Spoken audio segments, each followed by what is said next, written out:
In this session, we're going to take a look at some of the built-in photo gallery options that WordPress offers. My current pages are getting a little cluttered, so I'm going to just create a new page. I'll call it Gallery, and we'll publish it. Alright, so now I want a photo gallery here. Let's bring it up in View first. As you can see, it's currently empty, which is proper. So I'm going to click Add Media. I already have 2 photos up there and an MP3 file, but I'm going to go directly to Create Gallery. Then I'm going to upload some new files. So here we have leftover pumpkins from Halloween, me mowing the lawn with my dad, a photo on top of a mountain that I took in Alaska. This is Mark Jaquith, one of the lead developers of WordPress, and a really cool Volkswagen Beetle I saw at the grocery store. So right now, each of these 5 have a check, which means they'll be in my gallery. If I hover over the check, a minus appears. So if I click it, it means it's not going to be part of my gallery. Click it again, and it's back in. If you look at the bottom, you can see I have 5 selected, and when I unselect one, it goes away. I can use some photos that were already up there if I wish. Right now, it shows all images. I could say only the ones that were uploaded to this page, which would give me just those 5. But I want to see all. So now I'm going to click Create New Gallery. So here's my gallery. I have 6 images. I can put captions on them.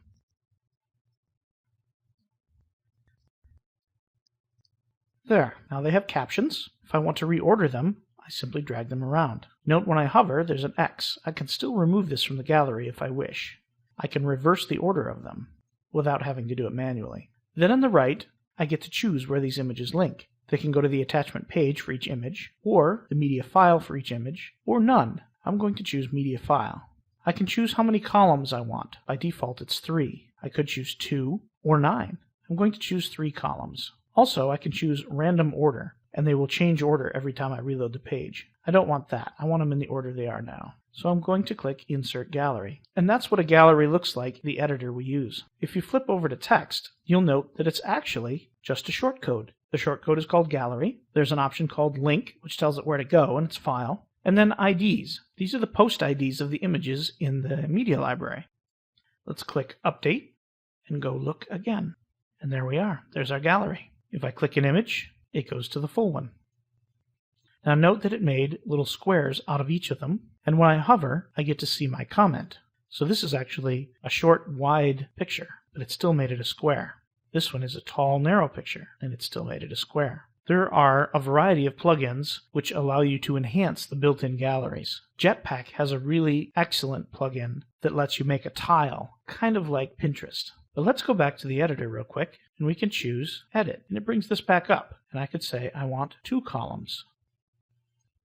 And there we are. Now I'm going to say I want more columns that I know will fit. Let's say 6 columns, and see what happens. It makes them very small. So then let's see if 1 column makes them very large. Nope, they never get bigger than the thumbnail size. This is the default size of thumbnails in WordPress. So we've learned they can get smaller, but they don't get bigger. This red circle here would remove the gallery entirely, though it would not delete it here. It would just remove it from the post. Let's try random order.